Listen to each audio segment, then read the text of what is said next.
بسم اللہ الرحمن الرحیم۔ آقا علیہ السلام کے جو ہم پر لاکھوں احسانات ہیں، ان میں سے ایک یہ بھی ہے کہ آپ نے ایسا آسان عمل بتا دیا کہ ہم دوسرے روزے داروں کے روزے کا اجر بھی اپنے نامہ اعمال میں لکھوا سکتے ہیں۔ فرمایا من فطر فیہ صائما، جو آدمی اس مہینے میں یعنی رمضان میں کسی روزے دار کو روزہ افطار کروائے گا تو اس کو 3 انعامات ملیں گے۔ نمبر 1، کان لہ مغفرۃ لذنوبہ، اللہ اس کے گناہوں کی مغفرت فرما دیں گے۔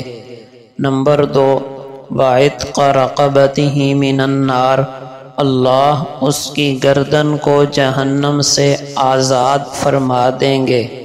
اور نمبر 3، جس کو روزہ افطار کروایا ہے اس کے روزے کے برابر افطار کرانے والے کو بھی اجر ملے گا اور اس روزے داروں کے اجر میں کوئی کمی نہیں کی جائے گی۔ تو صحابہ کرام نے سوال کیا، جس کا خلاصہ اور مفہوم یوں ہے کہ افطاری کروانا تو مالدار لوگوں کا کام ہے اور ہر آدمی تو مالدار نہیں ہوتا، تو وہ کیا کرے؟ تو قربان جائیے۔ آقا علیہ السلام نے فرمایا، یہ فضیلت اور اجر و ثواب اللہ پاک اس بندے کو بھی عطا کر دیتا ہے جو کسی روزے دار کو افطاری کروائے، ایک کھجور کے دانے سے یا ایک پانی کے یا لسی کے گھونٹ کے ذریعے بھی افطاری کرا دے تو اس کے لیے بھی یہی فضیلت ہے۔ البتہ جو کسی مومن کو افطاری میں سیر کرا دے یعنی پیٹ بھر کھانا کھلا دے پلا دے تو اللہ پاک قیامت کے دن اس کو میرے حوض سے یعنی حوض کوثر سے شراب طہور پلائیں گے، پانی پلائیں گے، جس کے بعد اس کو جنت میں داخلے تک پیاس نہیں لگے گی۔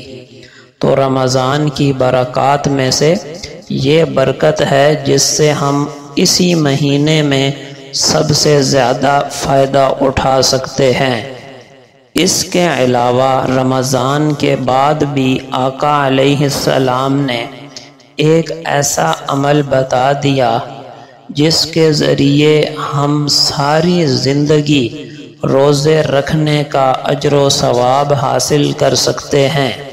آپ نے فرمایا، سنن نسائی کی روایت ہے کہ ہر مہینے میں 3 دن کے روزے رکھ لینا، ہر مہینے میں 3 دن کے نفلی روزے رکھ لینا اجر و ثواب کے لحاظ سے ساری زندگی روزے رکھنے کے برابر ہے۔ اور اس کی وجہ یہ ہے کہ ایک نیکی 10 کے برابر ہے۔ تو مہینے میں 3 نفلی روزے رکھنے والے نے گویا 3 ضرب 10 30 نفل روزے رکھے، یعنی پورا مہینہ روزہ رکھا۔ اور جو پوری زندگی کا معمول بنا لے تو زندگی بھر کے روزے داروں میں اس کا نام لکھا جائے گا۔